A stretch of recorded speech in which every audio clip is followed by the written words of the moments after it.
5 ऐसे एक्शन वाले एनिमे जो शायद तुम नहीं देख रहे हो, लेकिन अगर तुमको तुम्हारे एनिमे से चाहिए क्या मार धाड़ लड़ाई ऐसा घूम घूम के फिश फिश एक्शन, तो इस वीडियो के 5 देख लेना। क्यों अच्छे हैं, किनको पसंद आएगी और किनको नहीं पसंद आएगी ये भी सब बताऊंगा। सबसे पहले शुरुआत करते हैं। याइबा नाम से एक एनिमे रीमेक बनाया गया, काफी पुराना एक एनिमे इसी सेम नाम से सेम स्टोरी के साथ एग्जिस्ट करता है, लेकिन मॉडर्न एनिमेशन के साथ उसको फिर से बनाया गया। एंड तुम ये नया वाला चेक कर सकते हो बिकॉज उसका animation is right up there. वो भी मेन फोकस कैरेक्टर्स किस तरीके से मूव कर रहे हैं, किस तरीके से फाइट कर रहे हैं। एनिमे की दुनिया में एकदम एस टियर टॉप क्रीम ऐसे कुछ ही एनिमेज हैं जिनको इस लेवल का एनिमेशन मिला है, इतना फ्लूइड, इतना स्मूथ। याइबा नाम का एक टीनेजर चंट बच्चा जो अगर मेरे सामने आ जाए भाई, लेकिन वो तलवारबाजी में एकदम माहिर, बचपन से ट्रेनिंग करी है, और एक दिन ऐसे ही किसी स्कूल में घुस जाता है, ऐसे किसी आदमी से पंगा ले लेता है and he turns out to be his arch nemesis. Plus इसमें लेजेंडरी कटानास डाल दो जिसके अंदर सुपर पावर्स हैं। एक लाइटनिंग को कंट्रोल कर सकता है, कोई विंड, और साथ में Miyamoto Musashi plus Sasaki Kojiro. Vagabond तुमने रीड करी तो तुम्हारे कान खड़े हो जाने चाहिए हैं, वो दोनों कैरेक्टर्स इसके अंदर हैं। एक चीज जो कुछ लोगों को नहीं पसंद आ सकती और मेरे लिए काफी सिग्निफिकेंट ड्रॉबैक था इसकी कहानी। जैसा मैंने बोला कि वो रीमेक है तो थोड़ी ओल्ड स्कूल फील होती है। बीच बीच में जो थोड़े गैग्स डाले या फिर साइड मिशन की तरह लेके गए वो मे भी वो थोड़ा अवॉइड कर सकते थे, लेकिन तुमको उससे क्या, तुमको सिर्फ एक्शन के लिए देखना है, तुम इसको सबके साथ देख सकते हो। मैं याद कर रहा हूँ कोई न्यूड सीन था क्या इसके अंदर, आई डोंट रिमेंबर, बट एक good fun quality time spend करोगे अगर फैमिली के साथ भी लगा रहे हो तो। डीडी वाला एंगल चेक कर लेना भैया जाने से पहले। मेरे को सोचने में टाइम इसलिए लगा क्योंकि मैं एनिमे नंबर 2 के साथ थोड़ा बहुत इसको जंबल कर गया। उसका नाम है रानमा 1/2 एंड याइबा की तरह ये भी एक रीमेक है पुराने एनिमे का। इसके अंदर भी सेम एग्जैक्ट वही क्वालिटीज लागू होती है कि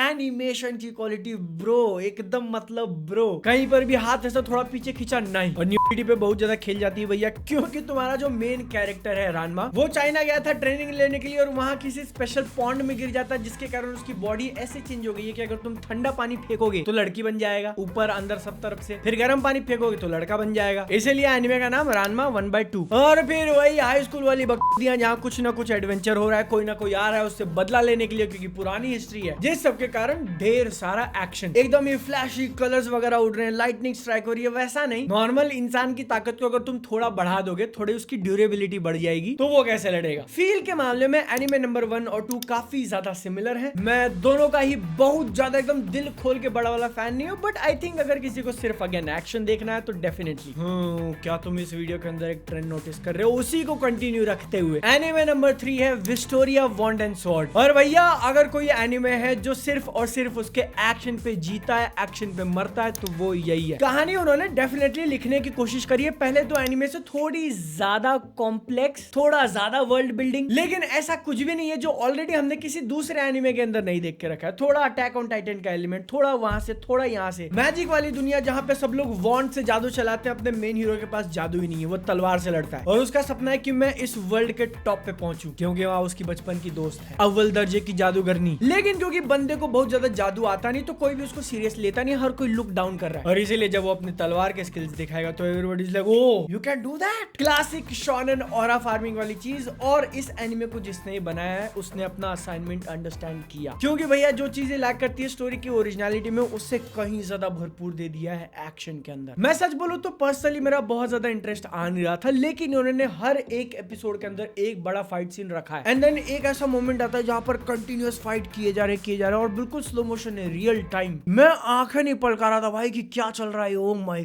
गॉड, इतना हार्डकोर गए हैं वो लोग एक्शन को लेकर। तो हाँ, अगेन वही टीनेजर्स, अगेन स्कूल के अंदर हैं, अगेन टूर्नामेंट टाइप आर कुछ चल रहा है, बाहर से कोई हमला कर रहा है और फिर कहीं फंस गए, वही सब समझ रहे। लेकिन भैया एक्शन, और उस एक्शन को एकदम ऐसा हिट करा देने वाला इसका एनिमेशन। लेकिन बादल तू मेरे को एक ऐसा एनिमे बता जिसमें थोड़ी बहुत मतलब स्टोरी भी हो, एक्शन चाहिए अपने को लेकिन थोड़ी इंटरेस्टिंग स्टोरी। तो इसलिए हम लोग चलते हैं एनिमे नंबर 4 पे, उसका नाम है इल्यूसिव सामुराई। गोजो वाला वॉइस एक्टर है और उसको बिल्कुल गोजो वाला कैरेक्टर दे दिया। पहली लाइन मैंने क्यों बोली, क्योंकि मेरे को पता है अगर तुमको Gojo Satoru if you love तो इसके अंदर भी लव लव, बहुत हरामखोर है यार वो बंदा। जापानी में देखो अलग मजा आ जाएगा। इल्यूसिव सामुराई में कोई भी सुपर पावर वाली चीज तुमको नहीं देखने मिलेगी कि अकेला बंदा ऐसा तलवार मारता है, लाइटनिंग गिरती है, 10 लोग खत्म।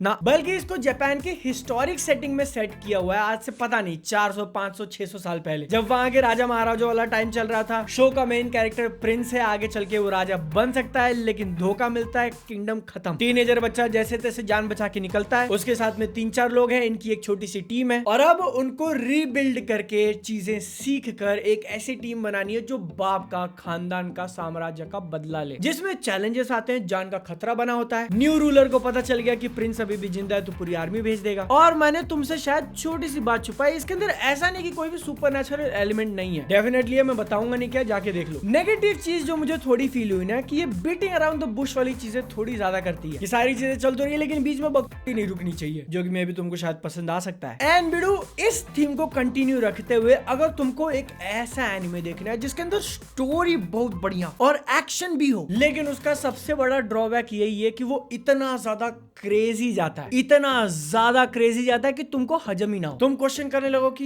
ये क्या दिखा दिया भाई तूने, क्योंकि ये एक्चुअली अब तक मैंने जितने भी 4 एनिमे बताए उन सबसे डिफरेंट है। जहां पर पहले चारों को तुम शोनन कह सकते हो कि टीनेज लड़कों को देखकर बहुत मजा आ जाएगा, वहीं पर एनिमे नंबर 5 डोरो है डोरो। ध्यान देना, डोरोरो नाम से एक दूसरा एनिमे एग्जिस्ट करता है, वो नहीं, डोरो है डोरो। इतना वैकी, इतना अब्सर्ड, इतना आउट ऑफ दिस वर्ल्ड है इसका कॉन्सेप्ट, इसकी स्टोरी, इसका एनिमेशन, इसके कैरेक्टर डिजाइन, सब कुछ। Either you will absolutely love this और you will absolutely hate this, बीच में नहीं। तो इसीलिए मैं कहूंगा डोरो है डोरो को तुम 3 एपिसोड रूल की शुरू करो, पहले 3 तो कम से कम देख लेना, फिर भी मजा नहीं आ रहा है तो ड्रॉप कर सकते हो। शाउट आउट टू माज ओजी एंड हर्षद खोत। और भी ऐसे सजेशंस के लिए एनिमे क्लाउड को सब्सक्राइब।